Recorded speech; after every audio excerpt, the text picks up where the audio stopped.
Bom dia, amada igreja. Conforme avisado semana passada, nós vamos começar hoje, aos domingos pela manhã, uma série curta com 7 ministrações, baseada nas 7 cartas do Senhor Jesus às igrejas do Apocalipse. Pelo menos na primeira parte desta série, eu pensei aqui como título: A Igreja Desnecessária.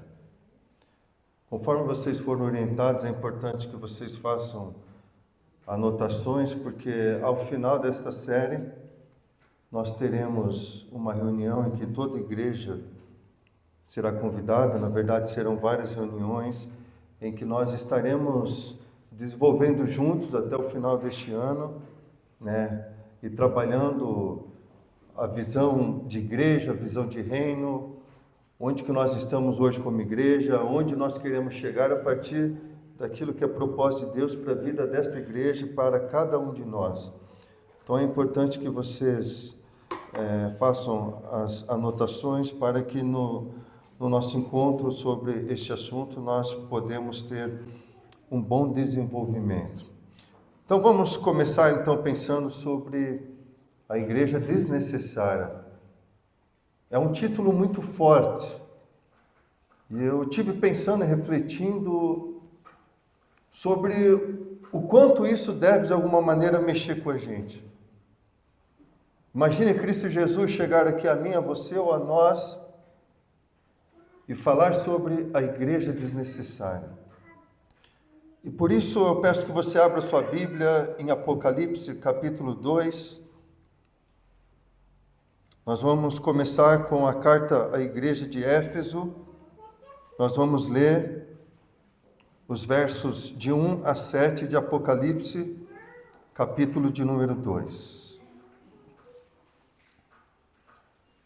Diz assim a palavra do Senhor: Ao anjo da igreja em Éfeso, escreva: Estas são as palavras daquele que tem as 7 estrelas em sua mão direita e anda entre os 7 candelabros de ouro. Conheça suas obras, seu trabalho árduo e a sua perseverança. Sei que você não pode tolerar homens maus, que pôs à prova os que dizem ser apóstolos, mas não são, e descobriu que eles eram impostores. Você tem perseverado e suportado o sofrimento por causa do meu nome e não tem desfalecido. Contra você, porém, eu tenho dito: você abandonou o seu primeiro amor. Lembre-se de onde caiu. Arrependa-se e pratique as obras que praticava no princípio. Se não se arrepender, virei a você e tirarei o seu candelabro do lugar dele. Mas há uma coisa a seu favor: você odeia as práticas dos nicolaítas, como eu também as odeio. Aquele que tem ouvidos, ouça o que o Espírito diz às igrejas. Ao vencedor, darei o direito de comer da árvore da vida que está no paraíso de Deus. Pai, pedimos bastante misericórdia, Pai, temor e tremor diante do Senhor, da Tua palavra, para que possamos, em reverência, Senhor, refletir sobre aquilo que o Senhor Jesus tem visto, aquele que anda, aquele que controla a sua igreja. Portanto, Pai, nos ensine para que possamos entender, à luz da Tua palavra, a igreja que precisamos ser para o louvor e a glória do nome do Senhor. Amém.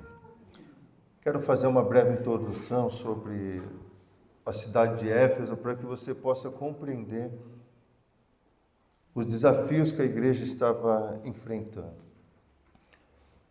Éfeso era uma das 4 principais cidades do Império Romano. Tinha Roma, Alexandria, Antioquia da Síria e também Éfeso. Ela tinha pouco mais de 250 mil habitantes. Era uma cidade portuária onde o rio Cayster desembocava no Mar Egeu, na parte ocidental da Ásia Menor. Ela possuía no seu tempo 3 rotas estratégicas que cruzavam a cidade, que faziam dessa cidade portuária ainda muito mais importante. Ela hoje está situada no que nós chamamos atual Turquia, e do ponto de vista religioso, Éfeso era uma cidade dedicada a Ártemis, conhecida como a deusa da fertilidade, ou pelo Império Romano, ela era conhecida como Diana. Na estrutura deste templo haviam, não é centenas não, milhares de sacerdotes e de sacerdotisas.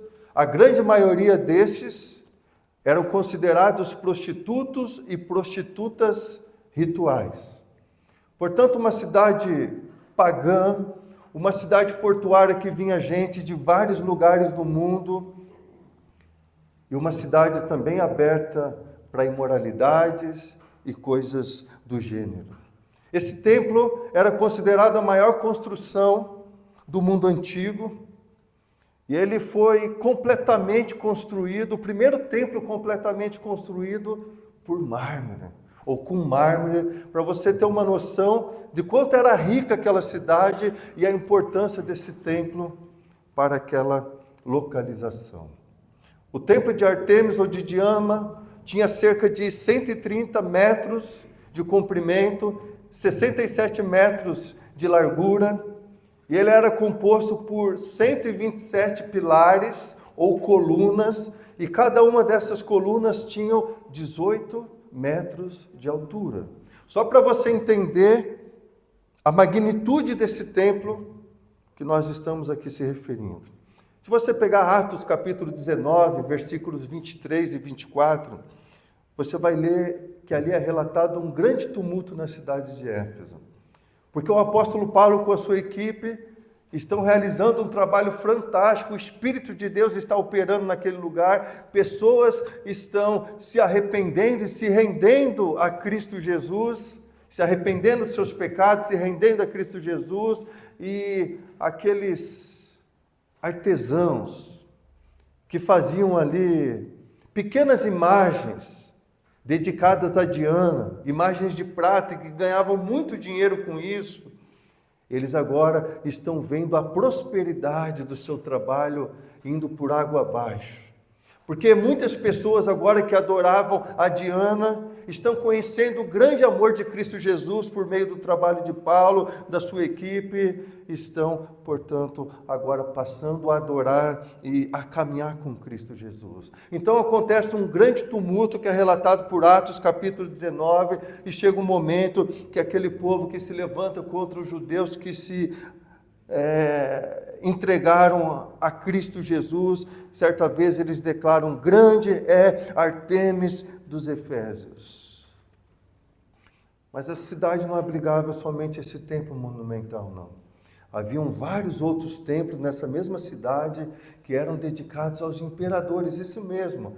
A cidade de Éfeso era uma das cidades do culto antigo em que mais se fazia culto ao imperador. Perceba então o contexto que está inserido, não somente social, moral, mas também espiritual, os irmãos em Cristo que ali conheceram o grande amor de Cristo Jesus. Se a gente pegar Atos capítulo 19, versículos 19 e 20, a gente vai ver que havia também nessa cidade um apreço muito grande por feitiçaria e por magias. É também ali que nós encontramos a presença de alguns judeus. E como que começa aqui essa igreja? Provavelmente no ano de 52, o apóstolo Paulo ele deixa ali um casal, Priscila, Aquila, e eles começam ali, juntamente com o apoio do apóstolo Paulo, esse trabalho. Se nós pegarmos Atos capítulo 18, versos 18 a 25, a gente vai ver que Priscila e Áquila, eles tiveram também o apoio ali de Apolo. Então, com esses primeiros irmãos, liderados pelo apóstolo Paulo, começam então esse trabalho por alguns judeus que moravam ali em Éfeso, e o grande amor de Cristo Jesus passa então aos poucos a conquistar o coração daquela cidade até então degradada, deteriorada em prostitutas, em imoralidades, em idolatria e em outras coisas do gênero. Então, tempos depois, a gente vai aprender em Atos, capítulo 17, versículo 10, que o apóstolo Paulo retorna depois de deixar essa equipe, e ele fica ali 2 anos e 3 meses ensinando e ministrando também nas casas, e era uma cidade que tinha uma região estratégica, porque a igreja em Éfeso era a igreja considerada mãe de outras igrejas que foram fundadas da região. Então o apóstolo Paulo, ele fica ali nesse centro cristão agora estratégico durante esse período de 2 anos e 3 meses, ensinando para abençoar não somente a cidade de Éfeso, mas também as outras igrejas da região que foram plantadas a partir da igreja de Éfeso. Essas informações aqui iniciais, elas são importantes para você entender a complexidade do contexto em que a igreja de Éfeso estava inserida. Então, qual é o nosso objetivo aqui nessa pequena série? Compreender qual é a nossa missão. O que Deus deseja a mim, o que Deus deseja a você. Para que nós existimos? Onde que nós estamos como igreja? Aonde nós queremos ir? Qual é o propósito do Senhor Jesus, aquele que anda no meio da sua igreja? Qual é o propósito dele para a sua igreja? Qual é o sentido dessa comunidade denominada Igreja Batista da Barreirinha? Por que você aqui está? Por que eu estou aqui? Por que aqui nós estamos? São respostas a essas perguntas que precisam estar na ponta da nossa língua, e por isso no final dessa ministração e durante esse trabalho que nós vamos realizar juntos durante todo o ano, nós vamos encontrar, definir de uma forma muito clara todas essas questões. Deus, ele criou você, Deus, ele criou a mim para um propósito. Você precisa conhecer o propósito de Deus. Você precisa amar o propósito de Deus. Você precisa priorizar o propósito de Deus. Você precisa percorrer com muito amor o propósito de Deus para com a sua vida.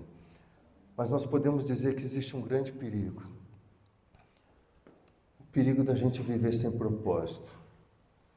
O perigo, principalmente, de nós vivermos fora do propósito de Deus.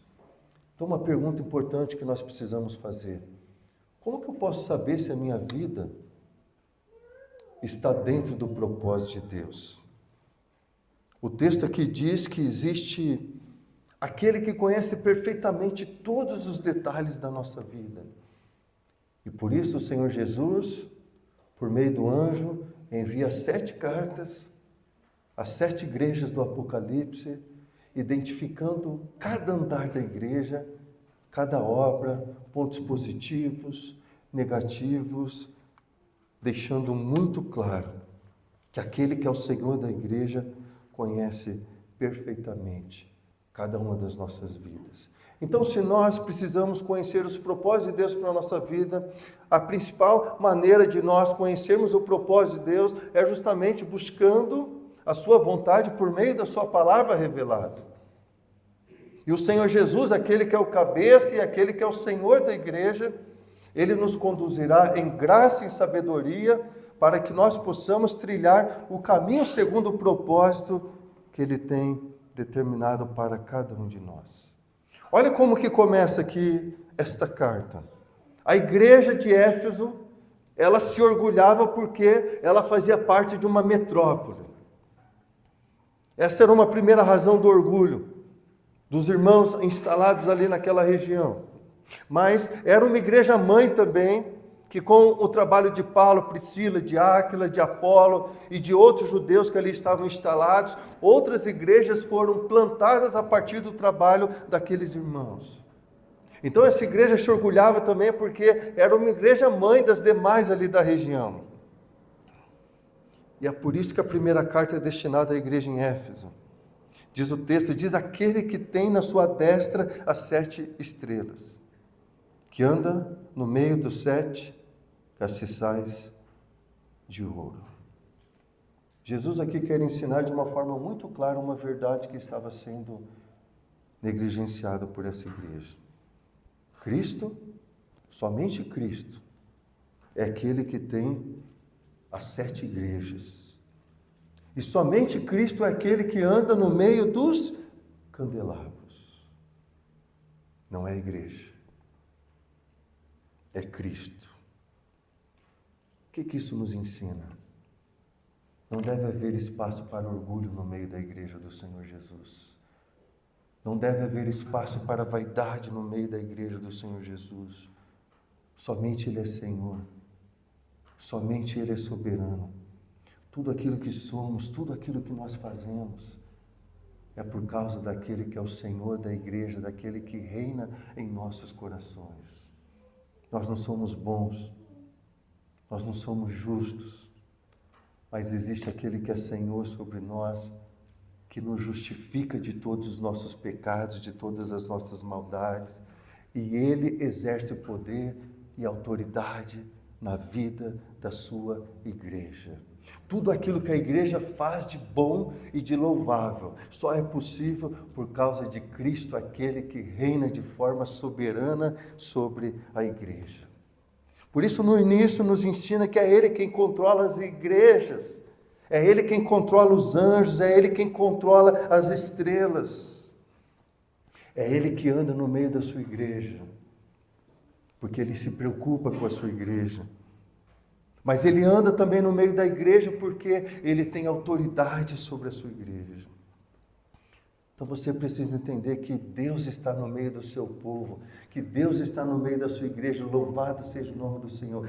Deus se faz presente no meio da Igreja Batista da Barreirinha. Deus, Ele zela pela sua igreja, Deus, Ele zela pelo seu povo, Deus, Ele se importa contigo. Mas porque Deus, Ele anda no meio da sua igreja e a ama, Ele também a disciplina. Por isso que o versículo 2 diz, conheça suas obras, o seu trabalho árduo, a sua perseverança. Sei que você não pode tolerar homens maus que pôs à prova os que dizem ser apóstolos, mas não são. E descobriu que eram impostores. Então ele anda no meio da igreja, ele conhece perfeitamente cada um de nós, e por isso no versículo 5 ele vai dizer: lembre-se de onde caiu, arrependa-se, pratique as obras que praticava no princípio. Se não se arrepender, virei a você e tirarei do seu candelabro, ou seu candelabro, do lugar dele. Esse mesmo Deus que anda no meio da igreja, que tem autoridade, é o Deus que disciplina, é o Deus que em amor Ele impõe limites, para que a gente não se machuque, para que a gente não se fira, para que a gente não seja uma ovelha desgarrada, como foi pontuado aqui pelo Ministério de Louvor. Trata-se aqui de um conhecimento que é incontestável. Quando o Senhor Jesus diz, eu conheço as suas obras, é um conhecimento perfeito, é um conhecimento absoluto. Aquele que anda no meio da igreja, Ele nos conhece intimamente em cada um dos nossos detalhes, naquilo que nós fazemos bem, naquilo que nós fazemos mal. Conheço as tuas obras.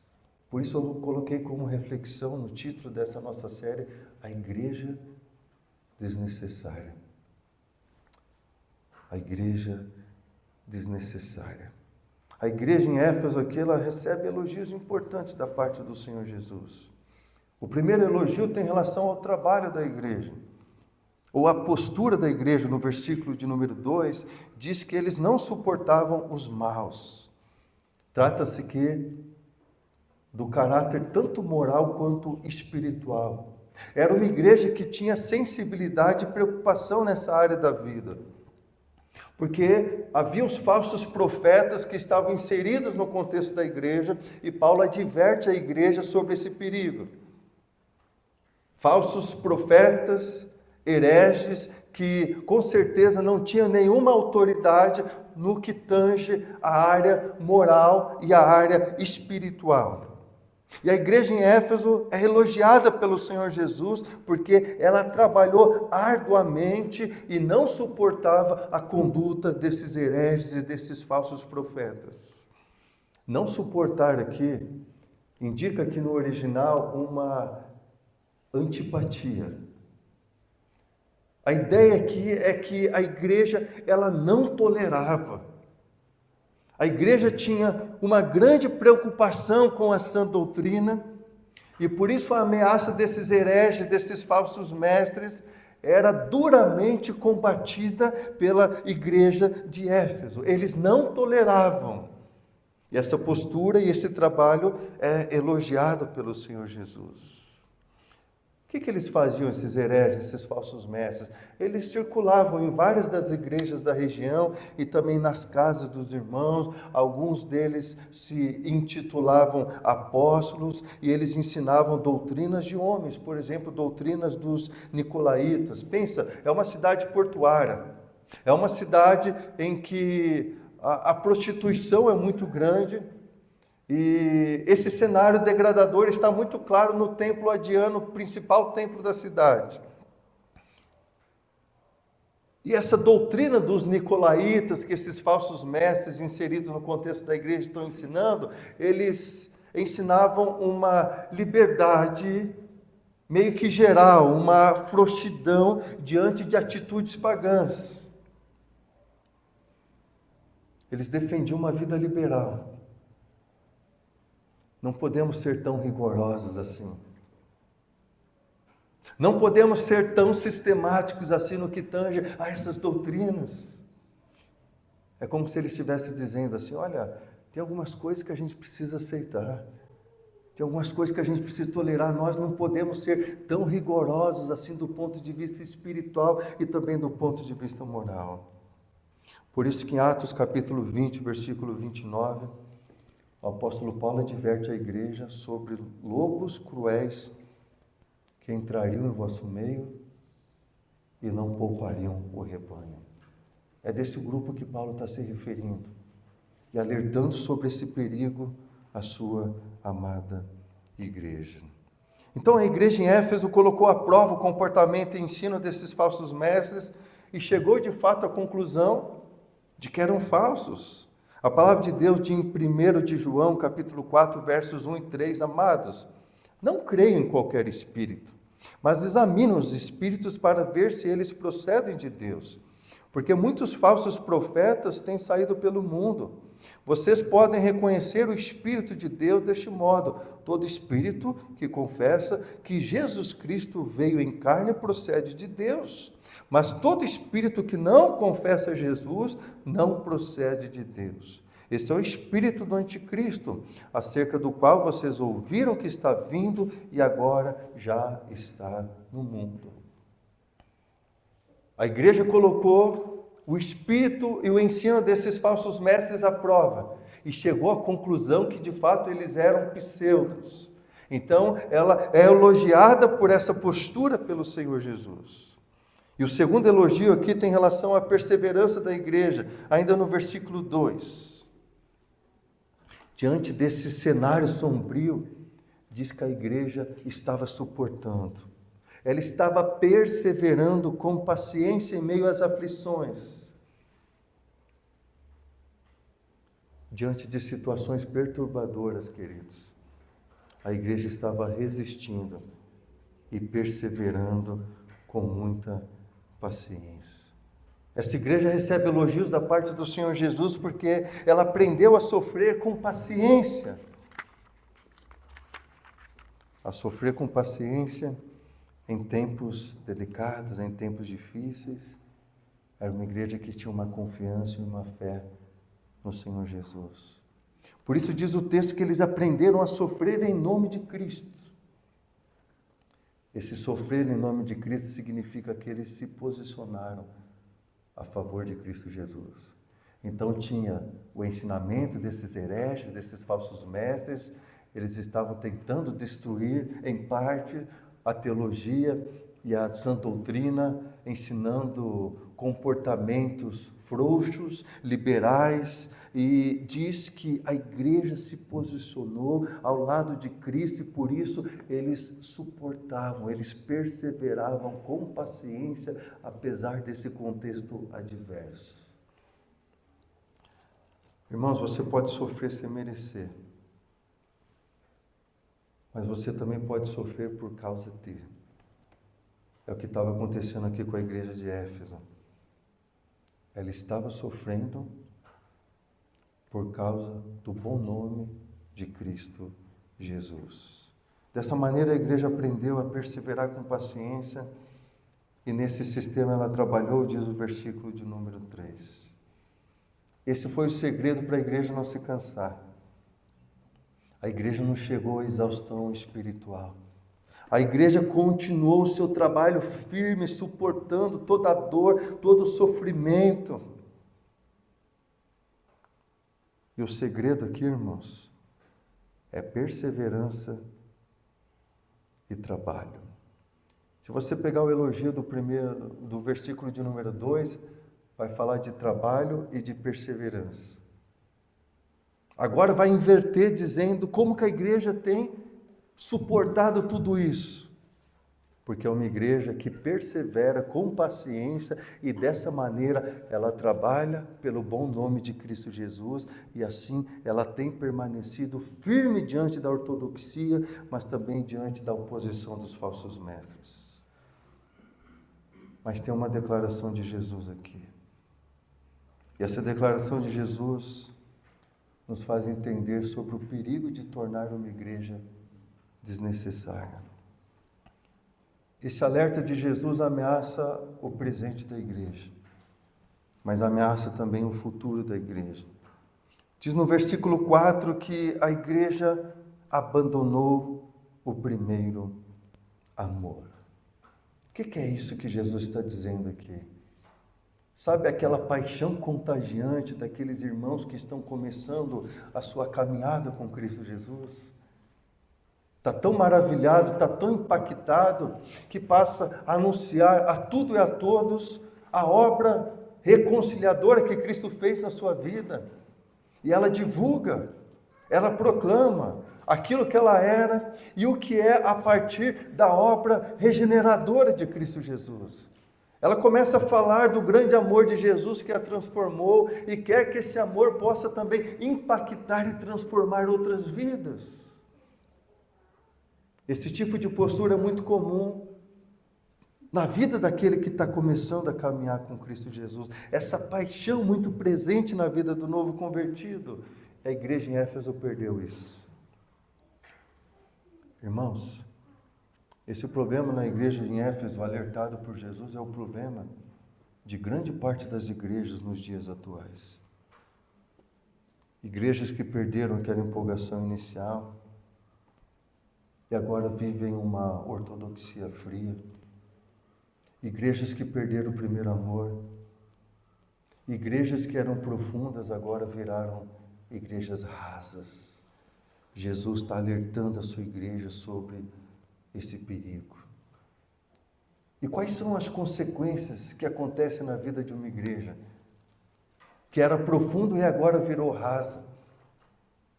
Que tinha um amor contagiante por Cristo e uns pelos outros, mas agora esse amor já não existe mais. Uma das consequências, diz o texto bíblico, e eu quero parafrasear aqui, é que provavelmente a próxima geração vai falhar em cumprir e em preservar a sã doutrina que a igreja em Éfeso aqui até certo ponto estava conseguindo manter. Irmãos, quando a nossa geração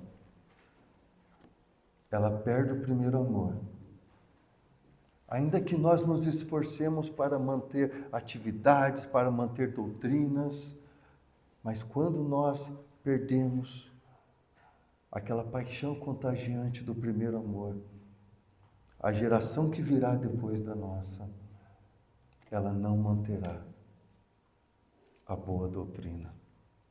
Ela vai se perder. Isso tem acontecido muito nos tempos presentes.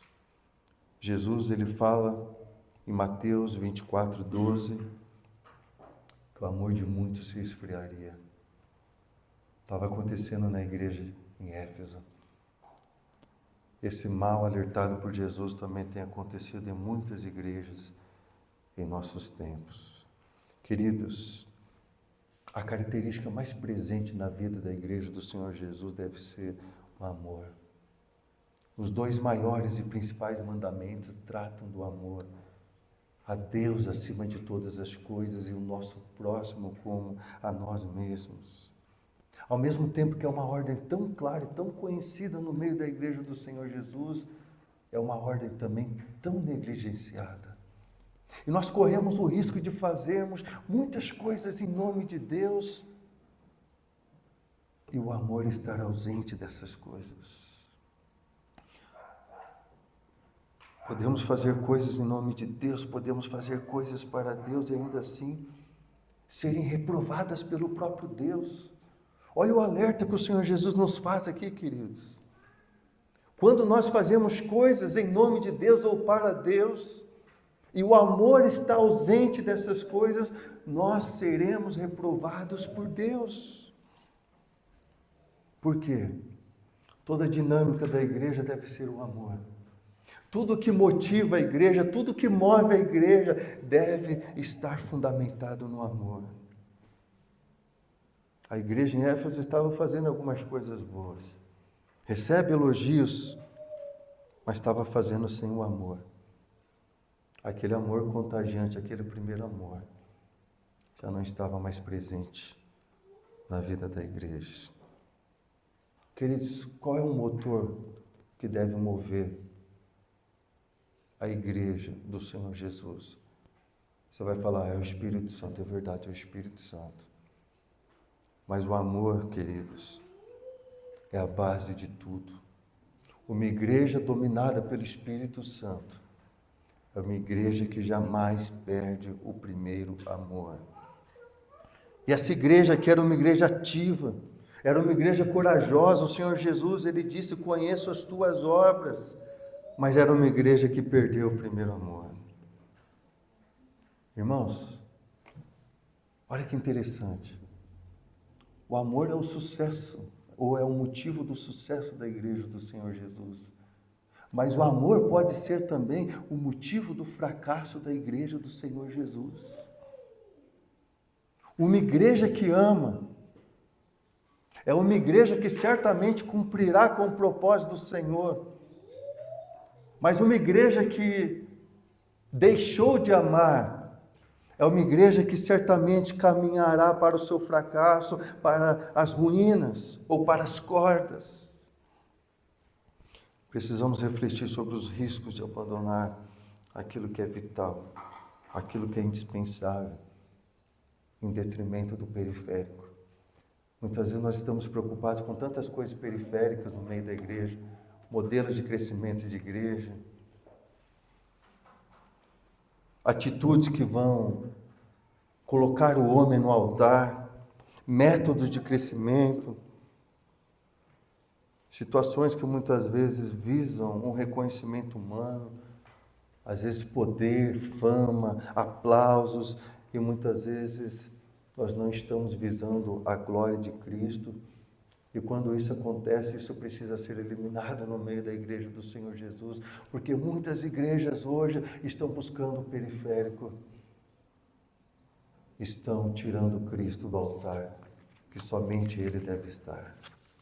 Portanto, caminhando para o final, irmãos, essa igreja de Éfeso tinha uma boa conduta ética, trabalhou incansavelmente com perseverança, ela não se cansou, ela não desanimou, ela teve forças, teve coragem para enfrentar os falsos mestres, perseverou com doutrina bíblica sadia, equilibrada, ela aprendeu a sofrer por causa do bom nome de Jesus, manteve-se firme na sua caminhada.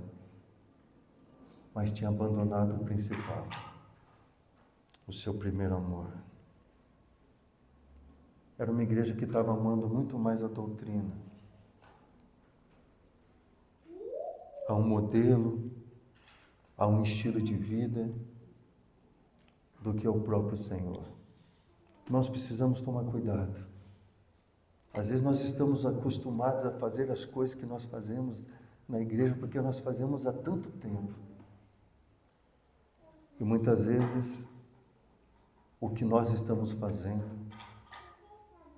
já não está sendo movido pelo amor. Esse tipo de igreja é reprovada pelo Senhor Jesus.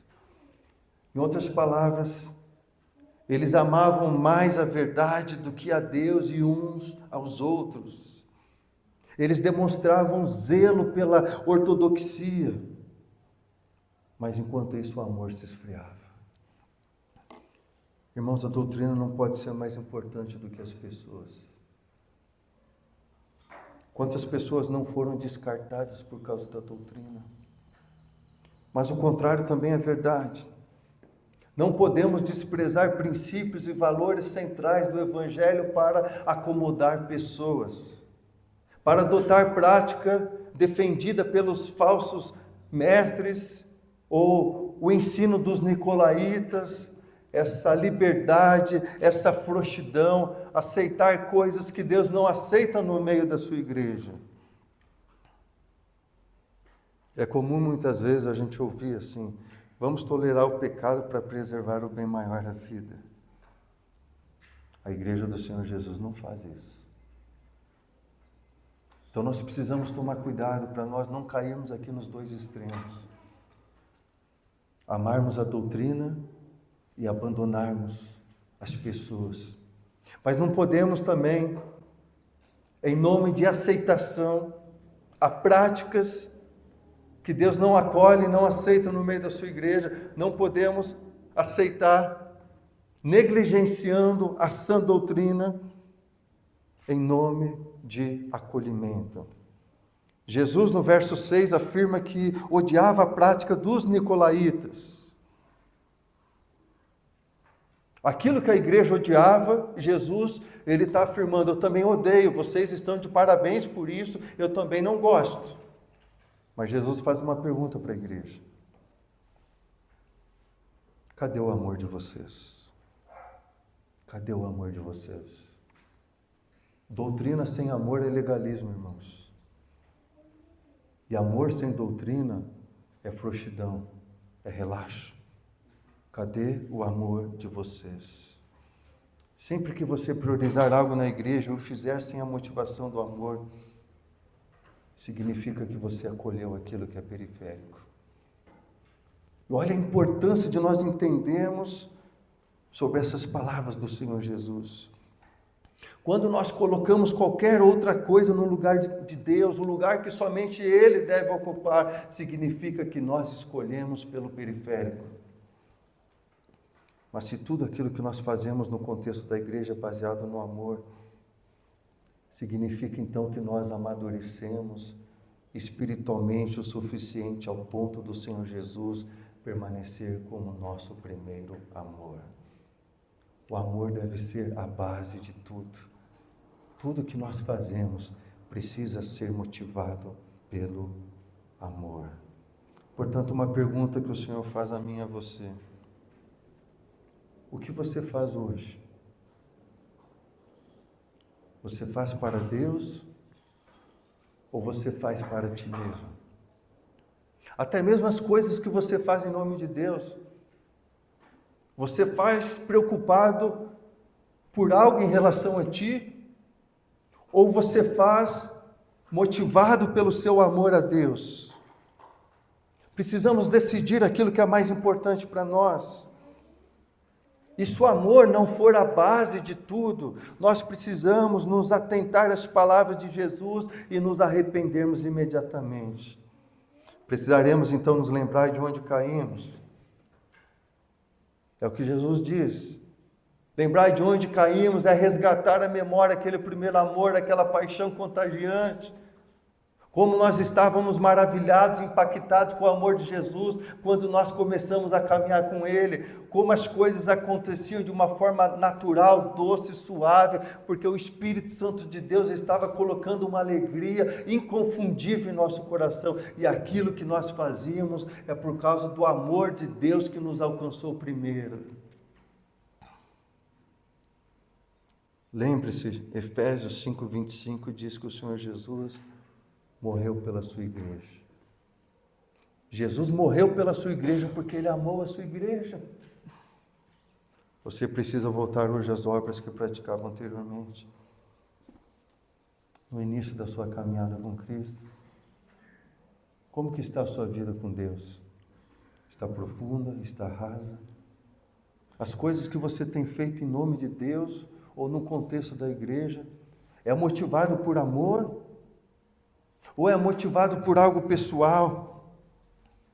Talvez porque você está preocupado com o que as pessoas vão pensar, ou por alguma cobrança de Deus ou do Espírito Santo de Deus.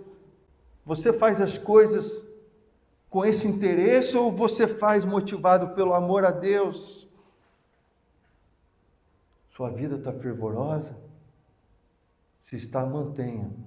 Agora, se você perdeu aquele fervor inicial, Jesus está dizendo, você precisa resgatar isso. Pastor, eu reconheço que sou devedor. Qual é o caminho então? O arrependimento. Como saber se eu estou de fato arrependido? Mediante as nossas ações. Arrependimento, ele gera ação. Ele não gera paralisia. Como você faz sair daqui hoje? Pastor, muitas coisas que eu tenho feito não estão mais motivadas pelo amor. Talvez porque eu nasci num lar cristão. Talvez porque se eu não fizer, alguém da minha família vai me cobrar ou vai proferir algum tipo de julgamento. E eu tenho feito as coisas simplesmente por fazer como uma rotina, como uma atividade. Arrependimento gera ação. Não gera paralisia. A grande questão é como que você vai sair daqui nesta manhã. Queridos, tem tanta gente fazendo tantas coisas na igreja simplesmente por fazer. É simplesmente mais uma atividade. É simplesmente mais um culto. É simplesmente mais uma ceia. Eu já falei aqui em outra ocasião. Ceia do Senhor, irmãos, que é uma vez por mês aqui. Todas as pessoas deveriam obrigatoriamente participar com alegria, exceto por motivo de força maior. E muitas vezes nós tratamos as coisas como rotineiras, como meras atividades. Precisamos refletir, precisamos rememorar sobre o sofrimento de Cristo Jesus. Ele nos amou muito até o fim, ao ponto de entregar a sua própria vida. E na ceia do Senhor nós entregamos e celebramos a vida, a ressurreição, aquele que nos amou e morreu por nós. Então a rotina vai se estabelecendo, assim como os mariscos do mar se fixam nas pedras e nós nos acostumamos com as rotinas, com as atividades, com a dinâmica da igreja, e muitas vezes nós não fazemos mais motivados pelo amor. O chamado ao arrependimento é um chamado ao retorno às práticas do primeiro amor. A gente podia ler aqui 1 Coríntios, capítulo 13, os versículos de 1 a 8, eu não vou ler por uma questão de tempo. Mas João 13:35 diz, com isso todos saberão que vocês são meus discípulos, se amarem uns aos outros. Lucas 11:42, Jesus ele diz, sai de vós fariseus, porque dão um dízimo a Deus, o dízimo da hortelã, da arruda e de toda sorte de hortaliças, mas desprezam a justiça e o amor de Deus. Vocês deviam praticar estas coisas sem deixar de fazer aquelas. Eu quero resumir e concluir, o grupo de louvor pode vir à frente. Nada do que nós fazemos a Deus tem valor se não for motivado pelo amor. Queridos, isso é muito importante. Nada do que nós fazemos a Deus tem valor se não for motivado pelo amor. Por isso Efésios 4,16 diz: dele todo o corpo ajustado e unido, pelo auxílio de todas as juntas, cresce, edifica-se a si mesmo em amor, na medida em que cada parte realiza a sua função. Nós existimos como igreja para amar. Deus nos capacitou com o dom do seu Espírito, para que nós pudéssemos edificar uns aos outros em amor, crescermos mutuamente em amor, para que no final possamos ser vizinhos na Jerusalém celestial. Pastor, e se eu não me arrepender? Pastor, eu estou frio, eu já não tenho mais aquele fervor inicial. E se eu continuar da maneira como estou, pastor? A resposta está lá no versículo de número 5. Jesus, ele diz: se não se arrepender, virei a você, tirarei o seu candelabro do lugar dele. Aquele que anda no meio da igreja, aquele que tem o poder e a autoridade sobre a igreja, irá tirar o candelabro. Por quê? Porque não houve arrependimento. Porque a desobediência continuou tomando conta do nosso coração. Sabe por que o candelabro é retirado, irmãos? Porque nenhuma igreja sobrevive sem o amor. Da mesma forma como a igreja nasce no amor de Deus e do seu Filho amado Cristo Jesus, a igreja pode morrer quando o amor já não se faz presente no meio da igreja do Senhor Jesus. Eu quero concluir dizendo: Deus te criou para que você possa amá-lo de todo o seu coração, acima de todas as coisas. Deus te criou para que você possa amar uns aos outros. Deus, ele te criou para você viver com propósito e aprender que você precisa fazer a diferença.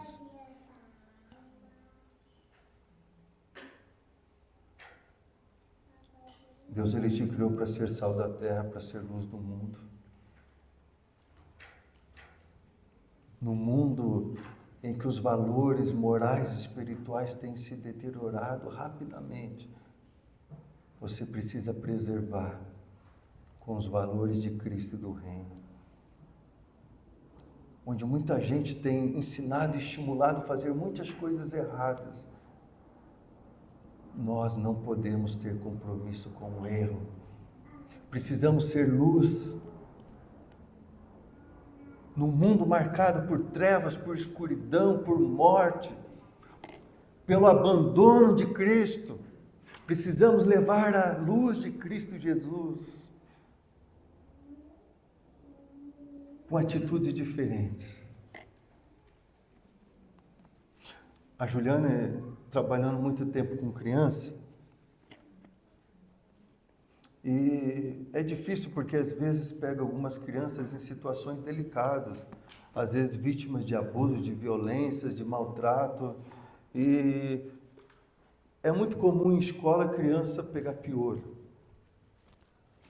E ela tinha uma aluninha que há muito tempo estava com piolho, ela avisou a coordenação, toda aquela hierarquia que existe, a coordenação chamou os pais, e aquela criança ficou muito tempo com aquele piolho na cabeça sem receber o devido cuidado pelos pais. Só que a professora não pode mexer, é proibido. E ela chegava em casa triste, abatida, porque a menina estava cheia de piolho, não estava sendo cuidada pelos pais. Teve um dia que ela foi na farmácia, ela tomou uma decisão, ela comprou um pente, comprou ali uns produtos e pediu para uma auxiliar ficar na sala para ela, e ela saiu com a loninha para limpar a cabeça dela. Ah, não pode fazer. Mas ela fez. Irmãos, são atitudes pequenas, simples, que nós como igreja somos chamados a fazer, como luz do mundo. Sem amor, nada acontece.